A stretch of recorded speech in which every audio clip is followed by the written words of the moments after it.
The famous Pomodoro Method. Most of you are using a kitchen timer to sabotage your future. I've made over 150 study with me videos, and I'm telling you, I've tried every single technique. Pomodoro Method is basically just productivity corn.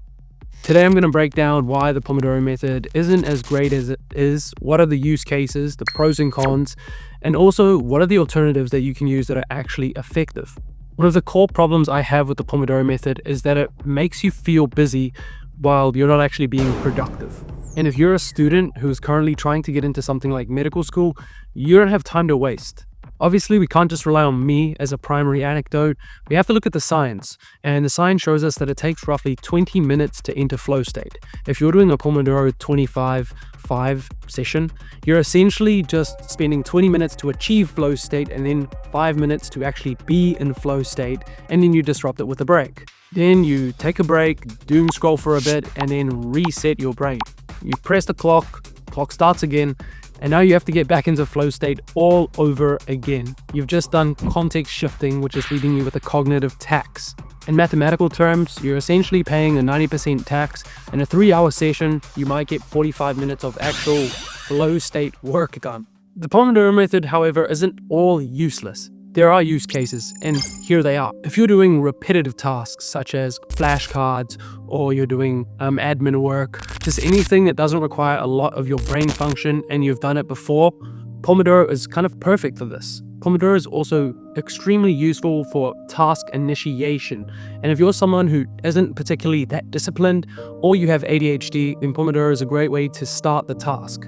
But honestly, outside of the scope of these shallow tasks that are repetitive, the Pomodoro Method doesn't really help at all for complex thinking or complex reasoning. For that reason, it's much better to set the timer to initiate it and then turn off the timer once you're entered flow state so you can continue working. If you really want to learn, you need 90 minutes without an interruption and just keep working until those 90 minutes are up.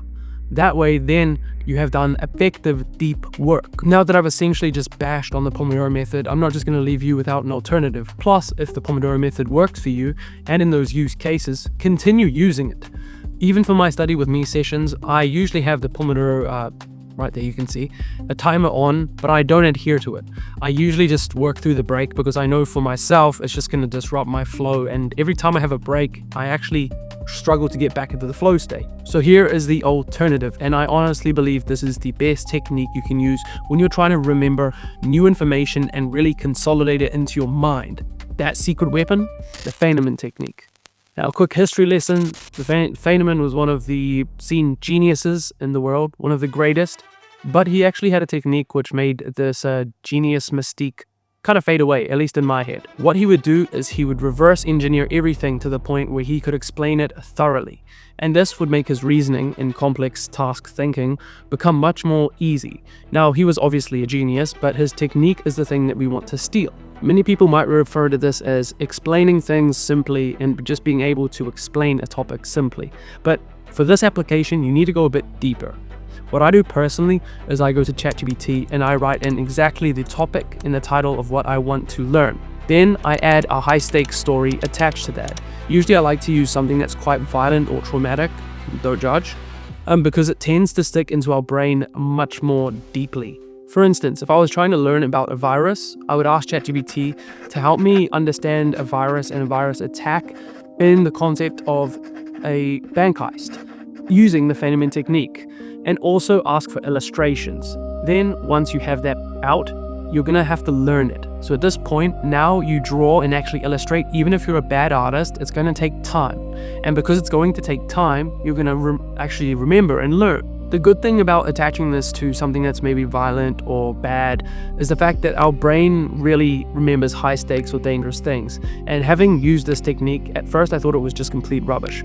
But I learned very quickly that after one time using this, I was able to remember a topic that I couldn't even understand for over 2 days. So it is definitely effective when you attach it to the right story and you put in the time to draw the illustrations and go process by process. I know a lot of you watching here are trying to get into medical medical school or are already in medical school.